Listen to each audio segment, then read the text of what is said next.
আজকে আমার ফ্রেন্ডদেরকে চ্যালেঞ্জ দিলাম, যারা আমার ইউটিউব সাবস্ক্রিপশন সংখ্যা বলতে পারবে তাদেরকে জাম্বুরা মাখা খাওয়াবো। তারপরে কি হয়েছিল চলো ভিডিওতে বলছি তোমাদের।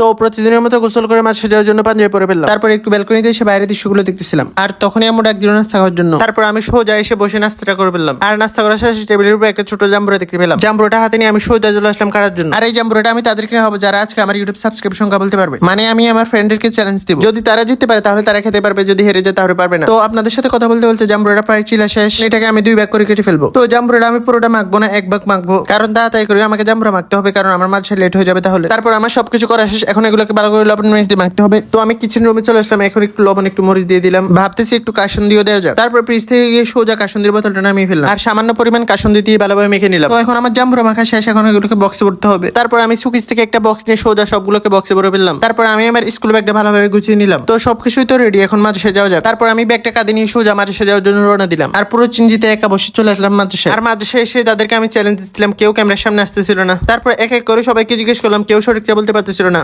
गजब बेइज्जती है। তারপরেও কয়েকজন কাছাকাছি বলেছে, আর তারা আমার হাত থেকে জাম্বুরা বক্সটা নিয়ে কিভাবে খাওয়া শুরু করলো দেখেন। তো ভিডিওটি ভালো লেগে থাকলে ভিডিওতে লাইক করে চ্যানেলটি সাবস্ক্রাইব করে দেন। দেখা হবে অন্য কোনো ভিডিওতে। টাটা।